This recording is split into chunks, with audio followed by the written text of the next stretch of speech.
साथियों नमस्कार। आइए साहित्य सागर यूट्यूब चैनल पर आपका स्वागत है।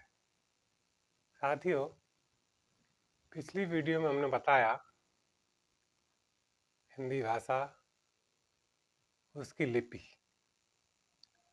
कि हमारी जो हिंदी भाषा की लिपि है वो कौन सी है।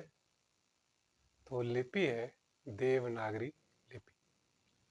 आज हम उससे आगे चलते हैं।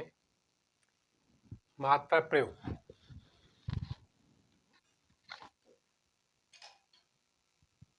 हिंदी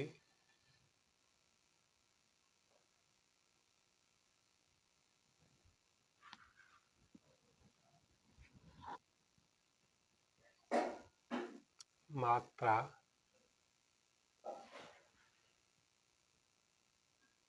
प्रयोग।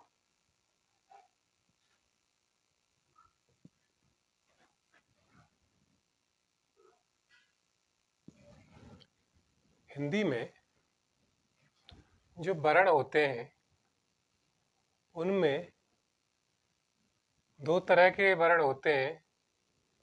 एक होते हैं स्वर और दूसरे होते हैं व्यंजन।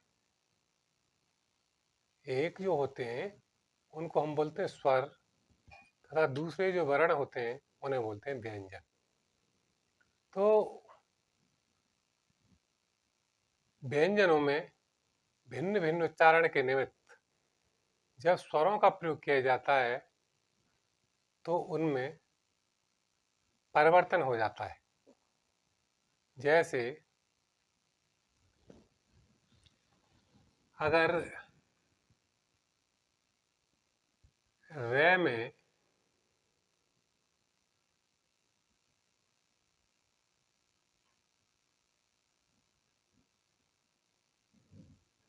ऊ का प्रयोग करने पर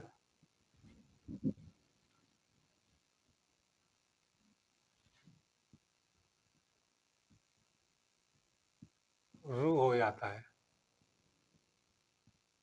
हो जाता है, हो जाता है तथा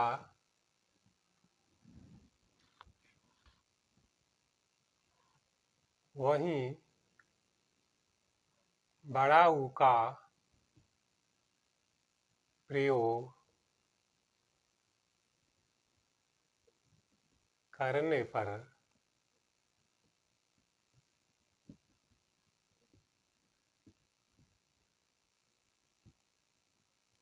रू हो जाता है, हो जाता है। जहां भी हम मात्रा प्रयोग में है कि रे में ऊ का प्रयोग करने पर रू हो जाता है तथा वहीं बड़े ऊ का प्रयोग करने पर रू हो जाता है, रू हो जाता है। तो ये भिन्न भिन्न उच्चारण जहाँ होते हैं वहाँ पर जो हमारे स्वर हैं वो उनको बदल देते हैं।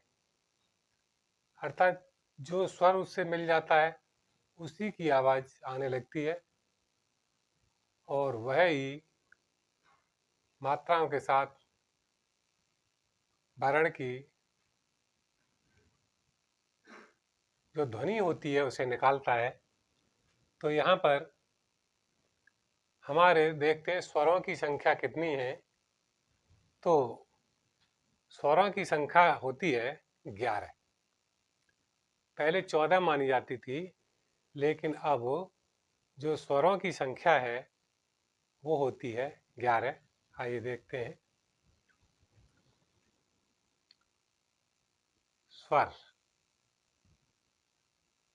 तो जो स्वरों की संख्या है वो आ,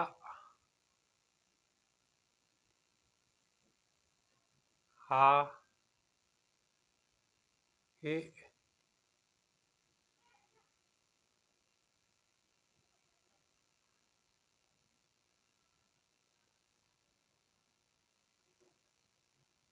ई ओ ऊ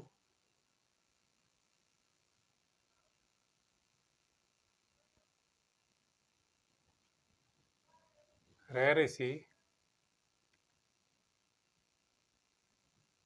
इसे ऐसे ही बना लेते हैं।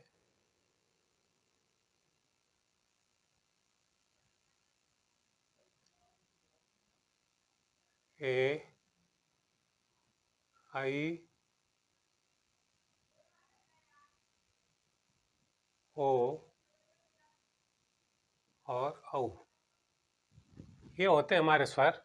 1 2 3 4 5 6 7 8 9 10 11, ये है हमारे स्वर।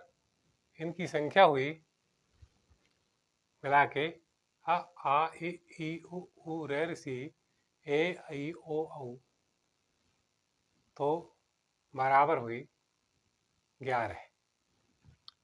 तो हमारी यहाँ स्वरों की संख्या 1 2 3 4 5 6 7 8 9 10 11, स्वरों की संख्या हुई यहाँ पर 11। अब इनकी मात्रा भी देखते हैं, लिख लेते हैं। इसकी कोई मात्रा नहीं होती। बड़े आ का ये डंडा होता है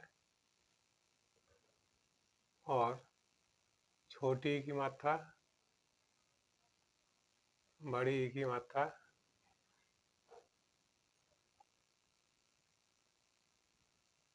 छोटे ऊ की मात्रा, बड़े ऊ की मात्रा और छोटी ये ऋषि, तो ऋषि की ये लगा लेते हैं। छोटी ए की मात्रा और बड़ी ए की मात्रा, छोटे ओ की मात्रा और ये होती है बड़े ओ की मात्रा। तो इनका हम प्रयोग करते हैं। ये हुए हमारे स्वर। ये जो मात्राएं हैं ये जिस पर भी लग जाती हैं उसी व्यंजन का जो अपने में मिला लेती हैं, रब बदल देती हैं। जैसे किसी पर ये लगा, इसे हम बड़े आ का डंडा बोलते हैं, तो मात्रा लगते ही इसमें आवाज आती है, जैसे राम, शाम, काम। छोटी की मात्रा, तो इस तरह से ये हमारे स्वर हैं और ये हमारी हुई मात्राएं। 1 2 3 4 5 6 7 8 9 10। एक इसकी छोटे आगे इसकी मात्रा नहीं मानते हैं। तो इस तरह से हमारी ये मात्रा हुई। अब कहीं कहीं व्यंजन के ऊपर जो व्यंजन होते हैं उनमें पहले रकार आता है और उसके बाद यदि व्यंजन आता है। पहले रकार आता है और उसके बाद यदि व्यंजन आता है तो उसे ऊपर रैफ बोलते हैं। जैसे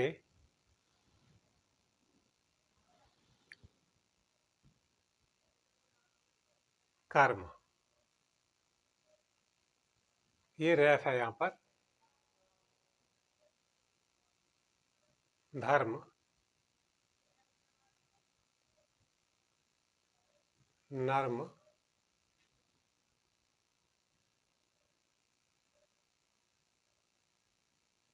वर्म।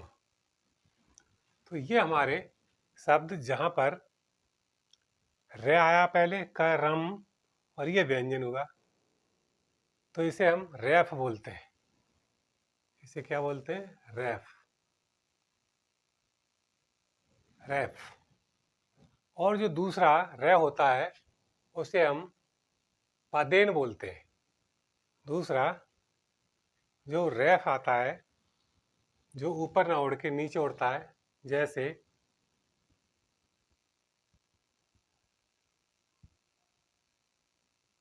नम्र,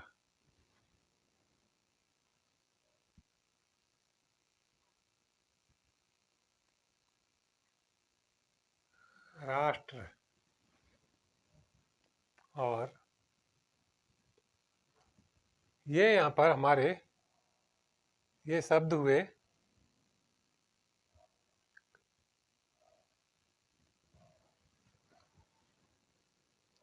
चक्र,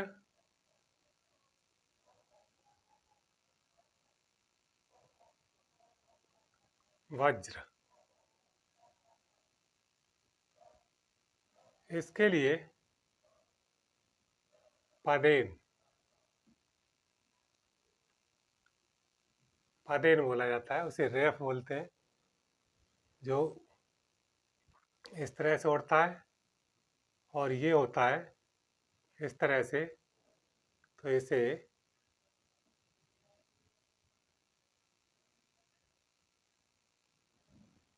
इसे हम पदेन बोलते हैं। ये करम धर्म नरम वर्म, ये रेफ ऊपर जो उड़ाते हैं तब व्यंजन के ऊपर उड़ाते हैं, और ये नम्र, राष्ट्र, चक्र, वज्र, ये पदेन, क्योंकि उसके नीचे से इन्हें निकालते हैं, इस कारण से पदेन बोलते हैं। तो ये हमारे स्वर और उनके कुछ व्यंजन रहे, और कुछ को हम अलग से बोलते हैं, जैसे है हमारा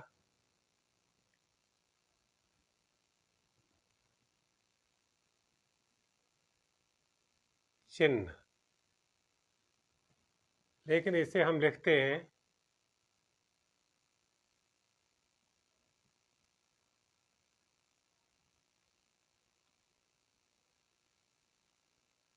चिन्ह,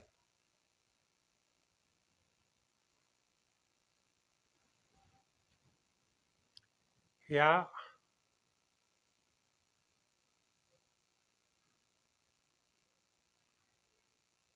आह्लाद,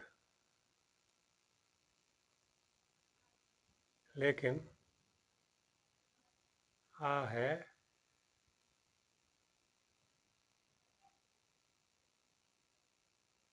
लाद। इस तरह से ये हम नीचे लिखते हैं, और ब्रह्म,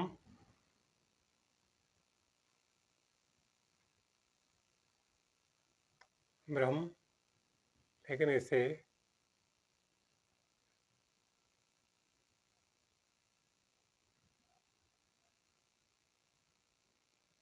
ब्रह्म इस तरह से भी लिखते हैं। तो ये चिन्ह हमारे चिन्ह, चिन्ह, आह्लाद, आह्लाद, ब्रह्म, ब्रह्म, इस तरह से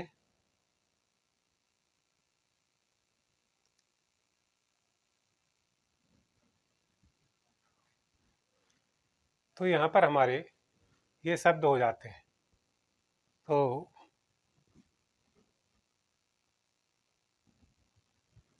कहीं कहीं पर हमारी जो स्वरों में गलतियाँ होती हैं, वो हम वय को वय और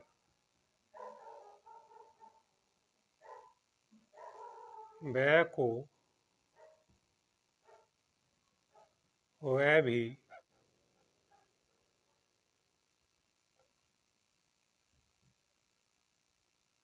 बोलते तथा लिखते हैं।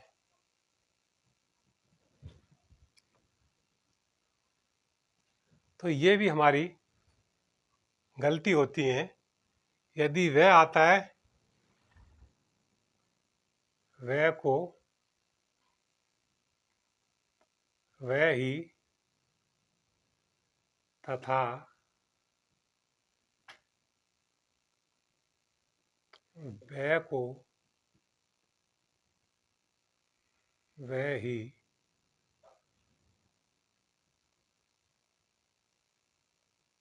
लिखना चाहिए।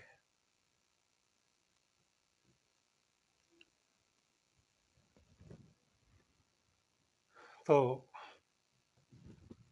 आज हमने ये हिंदी में जहाँ पर रेफ लगता है, पदेन लगता है, इन चिन्हों की गलतियाँ होती हैं और व्यय तथा व्यय की भी गलतियाँ होती है, तो इनसे अंतर आ जाता है, गलतियाँ हो जाती हैं। तो इनका हम सही प्रयोग, मात्रा का सही प्रयोग करना सीखें। इससे हमारा बोलने में उच्चारण शुद्ध होगा तथा लिखने में भी उच्चारण शुद्ध होगा। तो आज हमारा ये प्रयास कैसा रहा और आगे के लिए इसमें व्याकरण में और बढ़ते रहेंगे, और यहाँ से ही ये शुरुआत होती है। तो हमारी वीडियो को देखें और ये कैसी लगी कमेंट भी करें, तो और भी हम नई नई चीज़ें इस पर बताते रहेंगे। तो इस पर शेयर करें, कमेंट करें। इसके साथ ही बहुत बहुत धन्यवाद। जय हिंद, जय भारत।